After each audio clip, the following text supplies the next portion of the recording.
नमस्कार मित्रों, मैं हूं एस के अनिल। आइए सीखे सर्वतोभद्र चक्र अध्याय 5 में आज हम सीखने वाले हैं आपके संवेदनशील नक्षत्रों के फलादेश के बारे में, और साथ ही हम सीखेंगे आज उपग्रह के बारे में। आपके जन्म नक्षत्र से निश्चित और निर्धारित दूरी पे जो भी अन्य नक्षत्र होते हैं, उनमें से कुछ एक नक्षत्र ऐसे होते हैं जो बहुत संवेदनशील होते हैं। ऐसे नक्षत्रों का यदि पाप ग्रहों द्वारा वेधन हो जाए तो सर्वथा प्रतिकूल फल प्राप्त होते हैं। अगर एक कोई पाप ग्रह वेद करे, उसका फल सामान्य सा जैसा होता है, लेकिन एक से ज्यादा अगर मेलिफिक प्लैनेट इन उपग्रहों का वेद करें तो सर्वथा प्रतिकूल फल प्राप्त होते हैं। यदि बर्थ स्टार पे किसी एक मेलिफिक प्लैनेट का गोचर या वेद हो तो स्वास्थ्य से संबंधित परेशानियां खड़ी होती हैं। अगर दो या दो से अधिक हो तो यहां तक कि मृत्यु तक की संभावना बनती है। इन्हीं संवेदनशील नक्षत्रों के ऊपर सूर्य के गोचर नक्षत्र से 8 नक्षत्रों पे उपग्रह जो है वो स्थापित होता है। और जब कभी बर्थ स्टार के साथ साथ इन उपग्रहों पे भी कोई पाप ग्रह गोचर कर रहे हों या इन पे कोई पाप ग्रहों का वेद लग रहा हो, तो दो या दो से अधिक ग्रहों के वेधन से जातक के जीवन में बहुत सारी कठिनाइयां, तनाव, हानि, स्वास्थ्य संबंधित परेशानी, लिटिगेशन, सेपरेशन और डिस्प्यूट जैसी संभावना जो है ना उत्पन्न होती है। आइए सबसे पहले जानते हैं कि आपके संवेदनशील नक्षत्र कौन कौन से हैं, फिर उसके ऊपर सूर्य के गोचर से किस प्रकार से उपग्रह को स्थापित करते हैं और जो वेधन का फल क्या होता है इसके बारे में भी अब जानेंगे। आपको मैं पहले बताऊं कि इन 27 नक्षत्रों में अभिजीत नक्षत्रों की कोई गणना नहीं की जाती है। केवल इन्हीं 27 नक्षत्रों पे जो है वो संवेदनशील नक्षत्र कैसे पहचाने और सूर्य के गोचर से कब कब कहाँ कहाँ पे कौन सा उपग्रह स्थापित हो सकता है या होता है उसके बारे में जानेंगे। आइए सबसे पहले देख लेते हैं। ये आप स्क्रीन पे देख पा रहे हैं। तो हम सबसे पहले चर्चा कर लेते हैं यहाँ पे संवेदनशील नक्षत्रों के बारे में। तो आपका जो बर्थ स्टार है वो एक संवेदनशील नक्षत्र है, और 10वां नक्षत्र, जन्म नक्षत्र से 10वां नक्षत्र वो भी बहुत संवेदनशील होता है। 16वां, 18वां, 19वां, 23, 25, 26 और 27, ये सारे के सारे नक्षत्र जो है वो बहुत संवेदनशील बताए गए हैं। तो आपका जन्म नक्षत्र चाहे अश्वनी हो, चाहे भरणी हो, चाहे कृतिका हो, चाहे आपका श्रवण हो, चाहे रेवती हो, चाहे घनिष्ठा हो, कोई भी नक्षत्र हो, वहां से आप गिनना प्रारंभ कीजिए। तो पहला जन्म का नक्षत्र वो संवेदनशील है, वहां से 10वां नक्षत्र संवेदनशील होगा, फिर वहां से 19वां नक्षत्र संवेदनशील होगा। इसी प्रकार से आपको संवेदनशील स्थानों का जो है वो पता लगेगा। तो सबसे पहले देखते हैं बर्थ स्टार। तो चंद्रमा जिस वक्त जन्म के समय जिस नक्षत्र पे होता है वो आपका बर्थ स्टार है। अगर इसके ऊपर कोई एक पाप ग्रह का वेधन हो तो loss of wealth, loss of money, even death जो है ना वो पॉसिबल होता है। तो डेथ के लिए 2, 3, 4, 5 पाप प्रभावों का होना आवश्यक है। 10th स्टार जो है उसका अगर किसी पाप ग्रहों से वेधन हो जाए या उसके ऊपर कोई पाप ग्रह ट्रांजिट करे तो लिटिगेशन, डिस्प्यूट, सेपरेशन और आपका जो ट्रैवलिंग है वो होता है। ये ट्रैवलिंग वो होती है जो कंपलसरी करना पड़ता है, चाहे आप चाहें या मत चाहें। फिर लेते हैं 16वां स्टार। 16वां स्टार पे किसी भी पाप ग्रह का 1, 2, 3, 4, 5 ऐसे पाप ग्रहों का अगर वेधन हो जाए या इनके ऊपर ट्रांजिट हो जाए तो डेंजर टू लाइफ और सडन डेथ की संभावना बनती है, लॉसेस हो जाते हैं और डिप्लीशन ऑफ वेल्थ हो जाता है। 18th स्टार पे अगर कोई ग्रह आ जाए या वेधन कर ले, सेम इसी प्रकार से जो है ना वो फलों की प्राप्ति होती है। 19th स्टार हो तो ये अगर ये स्टार पाप ग्रहों से पीड़ित हो गया तो सेपरेशन, फॉरेन ट्रेवल और चेंज ऑफ प्लेस की संभावना बनाता है, जो कि प्रतिकूल फलों के लिए जाने जाएंगे। 23वें नक्षत्र का यदि कोई वेधन कर दे या इसके ऊपर गोचर कर ले तो सडन डेथ की संभावना बनती है, डिस्प्यूट बनता है और लिटिगेशन जैसी संभावनाएं बनती हैं। 25th स्टार के ऊपर अगर कोई भी ग्रह गोचर कर ले, पाप ग्रह, या उसका वेधन कर ले, तो डिस्ट्रक्शन ऑफ फैमिली, इंस्टीट्यूशन और कोई कमिटी हो या कोई ऑर्गेनाइजेशन हो, संस्था जिसको बोलेंगे, उन सभी के अंदर जो है ना वो बिखराव, उनका टूटना, या किसी पॉलिटिकल पार्टी का चार्ट आप ले रहे हैं, वहां पे 25th स्टार अगर पीड़ित हो जाए तो उस पार्टी के अंदर विभाजन हो जाता है, वहां पे डिस्प्यूट्स हो जाते हैं, है ना। 26वां नक्षत्र अगर पीड़ित हो, 27वां नक्षत्र अगर पीड़ित हो, तो क्या फल होगा? 26वें में बोला गया है डिफीट बाई एनिमी, आप शत्रु से पराजित होंगे, जो भी आपके ओपोनेंट होंगे उनसे आप पराजित हो जाएंगे उस समय में, डिफीट हो जाएंगे, कोर्ट केस के अंदर आप कोर्ट केस हार जाएंगे।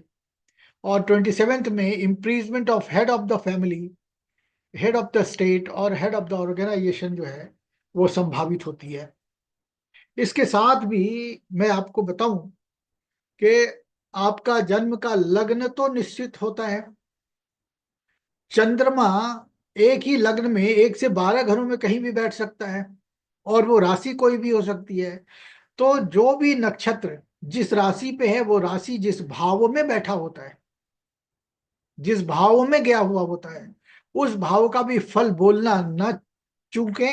साथ ही साथ जो भी ग्रह जिस नक्षत्र यानी जिस राशि में बैठ के, जिस नक्षत्र में बैठ के, जिस नक्षत्र का वेधन कर रहा होता है, उस भाव से संबंधित भी फलादेश आपको करना चाहिए।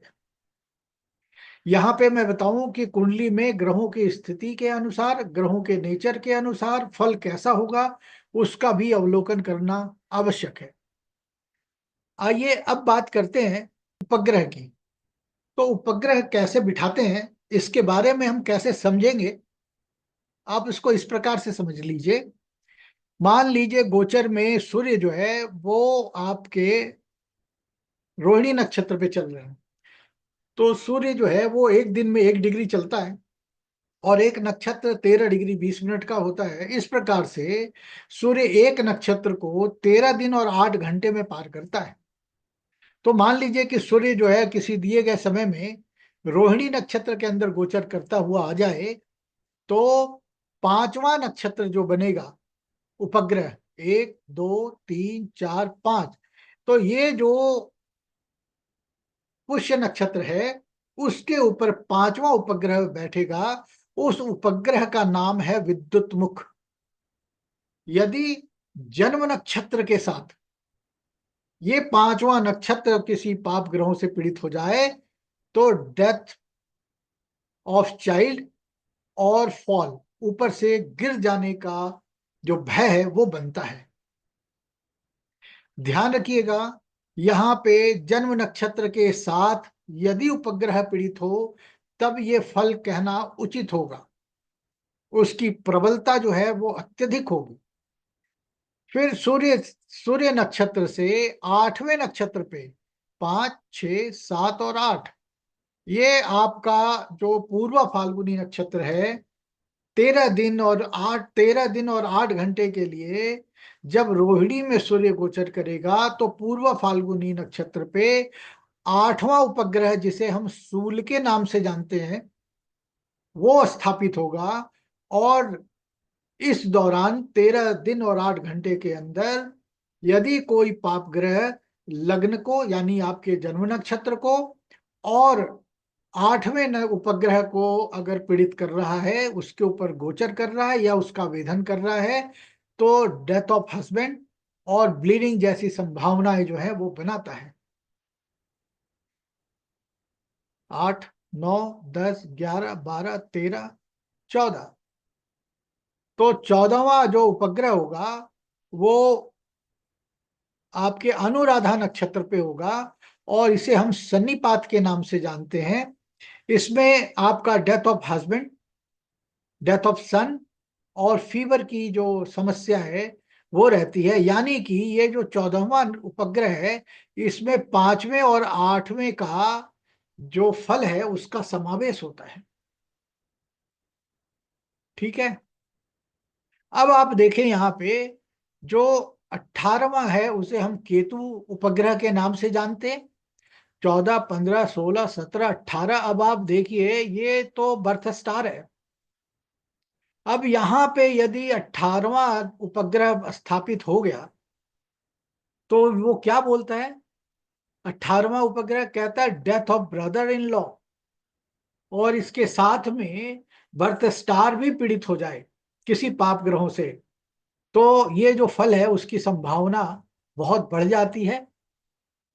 जन्म नक्षत्र आपके पहले भाव से लेके 12वें भाव में कहीं भी हो सकता है, किसी भी राशि पे।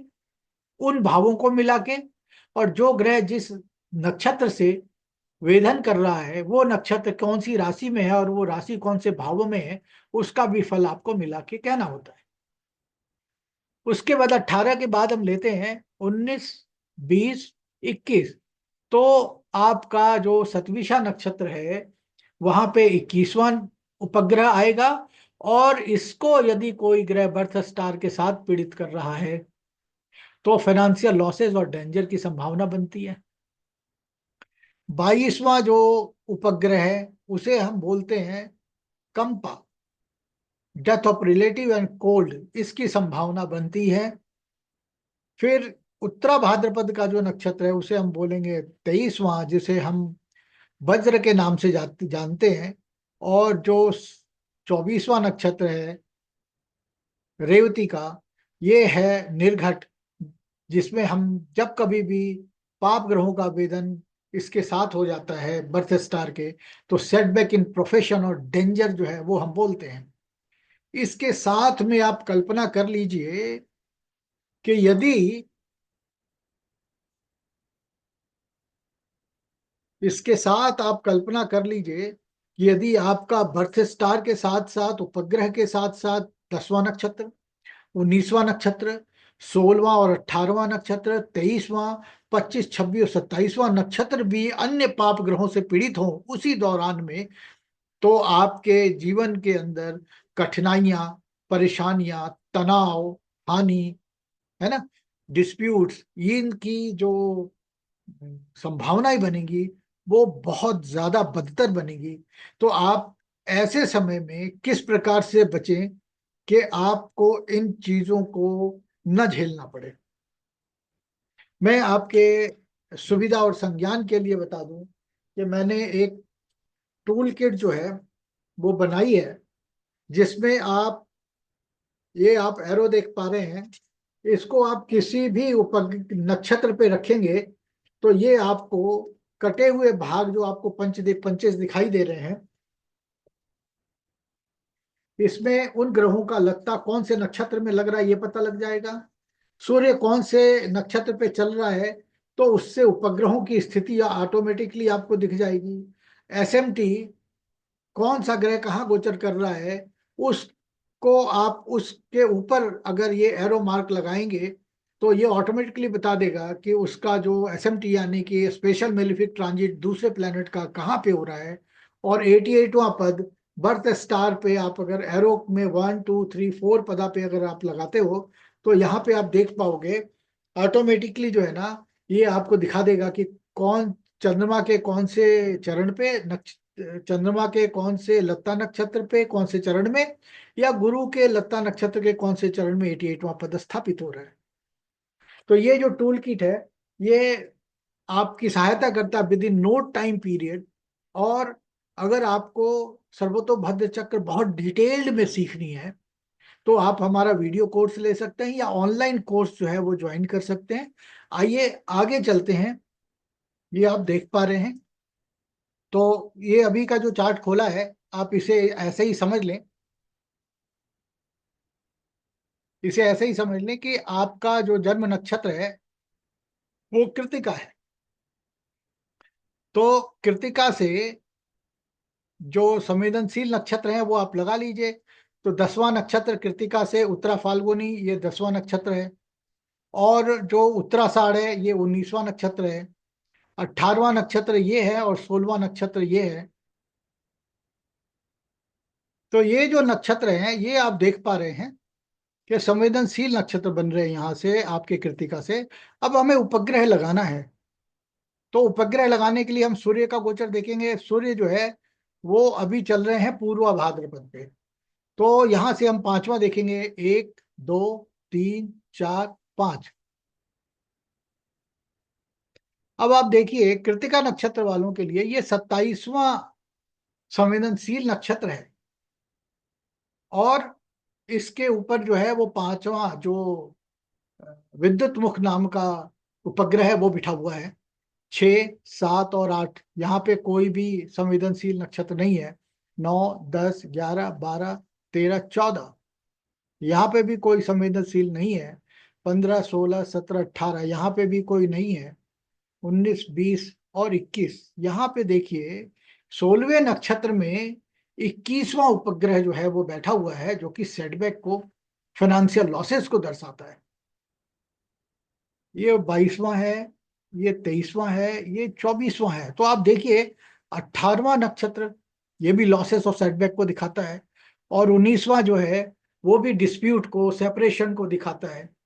तो आप देखिए ये 13 दिन और 8 घंटों के लिए जहां उपग्रह बैठा है वो बहुत ही संवेदनशील जगहों पे बैठ गया है। अगर किसी ग्रह ने, पाप ग्रह ने, बर्थ स्टार कृत्तिका का वेधन कर दिया और उसी टाइम पे ये उपग्रह भी पीड़ित हो रहे हो, तो बहुत परेशानी जो है वो खड़ी हो जाएगी। तो आप देख पा रहे हैं यहाँ पे बर्थ स्टार का वेधन जो है ना, वो केवल चंद्रमा कर रहा है, और चंद्रमा जो है यहाँ पे बिल्कुल सही है। तो ये शुभ ग्रह है। अभी ये चंद्रमा जो है ना फंक्शनल मेलिफिक नहीं बना है, क्योंकि वो पाप ग्रह के साथ होता या देखा जाता तो फंक्शनल मेलिफिक ग्रह बन जाता। तो क्या कोई ऐसा ग्रह है जो इसको पीड़ित कर सकता है अभी तत्काल में?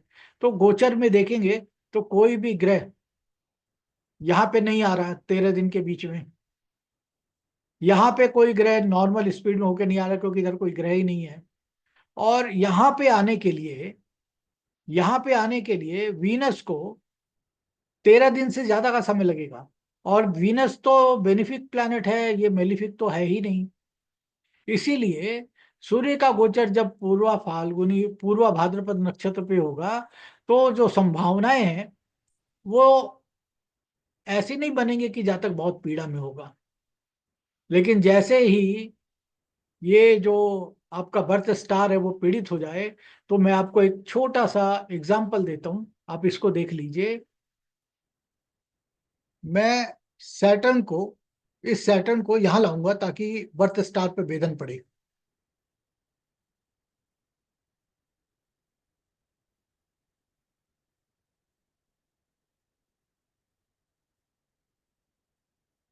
अब आप देख लीजिए, ये सैटर्न जो है ना, उसका जो वेद है वो बर्थ स्टार पे पड़ रहा है। और सूर्य कहाँ पे है? अभी सूर्य यहाँ पे है।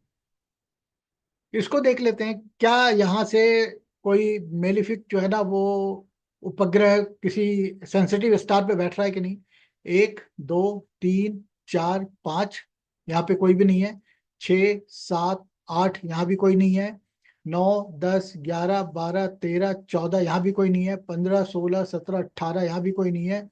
19, 20 और 21, यानी कि 21वें नक्षत्र पे, 21वें उपग्रह के ऊपर जो है ना, ये कौन सा उपग्रह बना, दोबारा से देख लेते। 1, 2, 3, 4, 5, 6, 7, 8, 9, 10, 11, 12, 13, 14, 15, 16, 17, ये 18, 19, 20, ये 21वां उपग्रह जो है ना वो पूर्वाषाढ़ के ऊपर बनता है। और पूर्वाषाढ़ नक्षत्र कौन सा है, क्या कोई संवेदनशील है?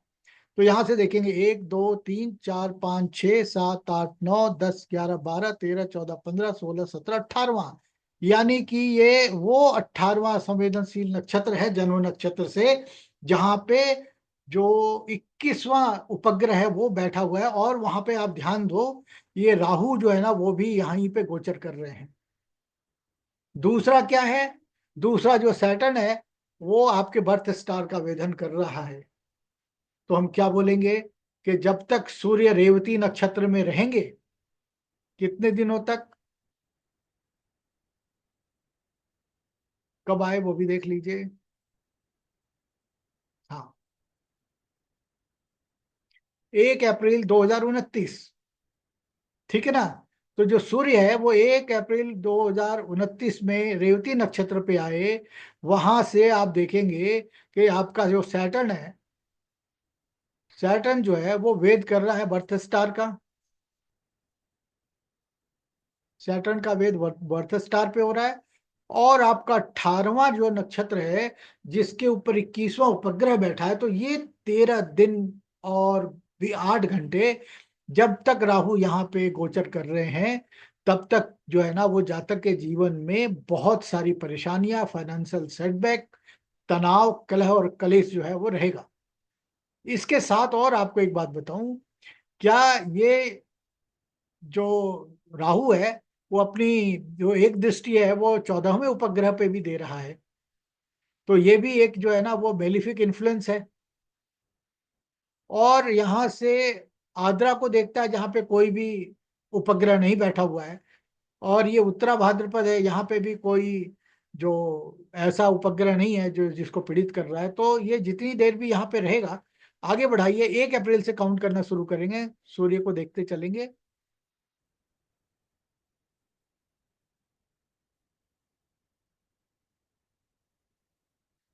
14 अप्रैल। तो हम क्या प्रिडिक्ट करेंगे कि 1 अप्रैल 2029 से 14 अप्रैल 2029 तक। अब देखिए यहाँ राहु बाहर आ गया, 13 अप्रैल तक, क्योंकि राहु तो जब बाहर निकल गया तो उसका इंपैक्ट खत्म हो गया। तो 1 से लेके 14 अप्रैल तक 2029 में इस जातक के जीवन में शारीरिक कष्ट, फाइनेंशियल सेटबैक, तनाव और कलह और कलेश की संभावना रहेगी। कितना आसान है फलादेश कर पाना। ठीक है, आप इसके माध्यम से समझ पा रहे हैं। अभी के लिए फिलहाल इतना ही। अगले अध्याय में यानी छठे अध्याय में हम बात करेंगे एसएमटी के बारे में, स्पेशल मेलिफिक ट्रांजिट के बारे में। तब तक आप बने रहिए। अभी के लिए इतना ही। शुक्रिया, धन्यवाद।